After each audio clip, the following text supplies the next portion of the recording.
আজ আমরা যাচ্ছি খুলনা থেকে খুব সুন্দর একটি নিরিবিলি জায়গায়, যার নাম বিল ডাকাতিয়া।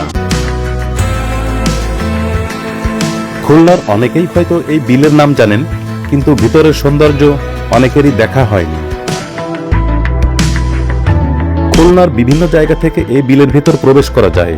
আমরা এসেছি ফুলতলার গাড়াখোলা হয়ে বাম পাশ দিয়ে ঠিক ইটের এই রাস্তা ধরে। আপনি যদি প্রকৃতিপ্রেমী হন এবং শহরের ব্যস্ততা থেকে একটু নিরিবিলি স্থানে সময় কাটাতে চান, তাহলে এই জায়গাটি আপনার পছন্দে রাখতে পারেন। বিল ডাকাতিয়া খুলনা জেলার উত্তর পূর্বাঞ্চলের একটি বিশাল নিম্নাঞ্চল। এটি ফুলতলা ও ডুমুরিয়া উপজেলা ছাড়াও খুলনা যশোর অঞ্চলের বিস্তীর্ণ এলাকায় ছড়িয়ে আছে। বিভিন্ন তথ্যসূত্রে এর আয়তন প্রায় 30,000 একর বলা হয়েছে।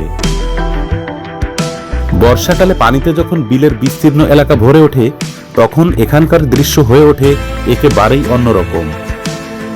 চারিদিকে পানি আর পানি, তার মাঝ দিয়ে ছোট ছোট নৌকা, দূরে সবুজ গাছপালা আর গ্রামের মানুষের দৈনন্দিন জীবন, সব মিলে মনে হবে প্রকৃতির খুব কাছাকাছি চলে এসেছেন। এই বিলের সঙ্গে মানুষের জীবন জীবিকাও গভীরভাবে জড়িয়ে আছে। মাছ ধরা, মাছ চাষ এবং কৃষিকাজ। বিলের পানিকে ঘিরে বহু মানুষের জীবিকা চলে। আপনি চাইলে নৌকা নিয়ে এই বিলের মাঝে ঘুরে বেড়াতে পারেন।